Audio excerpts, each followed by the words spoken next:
So Murali గారు ఇంకో comment ఏం పెట్టారంటే, సార్ మా ఇల్లు డిగ్రీలకు తిరిగింది. సరే మరి మీరు డిగ్రీల ప్రకారం మా ద్వారం పెట్టలేదు అని చెప్పారు. ఆయనకు నిన్ననో మొన్ననో మరో 4-5 రోజుల ముందు స్థాపత్య వేదం నేర్చుకున్నాను ఒక వాస్తు వ్యక్తి వచ్చాడంట.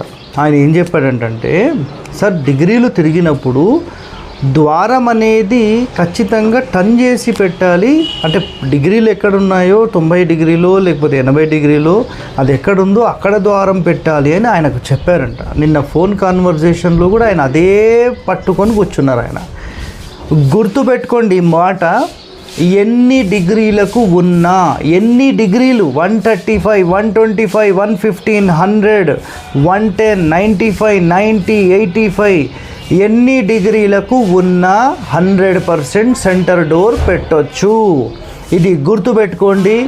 పనికి మాలిన వాస్తు వాళ్ళు చాలామంది పనికి మాలిన కామెంట్లు పెట్టడము, వీడియోలు పెట్టడం చేస్తున్నారు. మీకు దమ్ముంటే ఈ హరివాస్తు చెప్పే కంటెంట్కి మించి ఈ ప్రజలకు అందించే ప్రయత్నం చేయండి. పనికి మాలిన కామెంట్లు ఒకరి మీద చేయడం కాదండి. ఎందుకంటే మన కాన్సెప్ట్ ఏంటంటే శాస్త్రంలోని అంత సమాచారాన్ని తీసుకొని ముందుకెళ్దామని మన ఆలోచన. సో ఈ మన అభివృద్ధి ఓర్చుకోలేని ఎంతోమంది యూట్యూబర్స్ వాళ్ళకు అంటే వేరే పని పాట ఉండదు.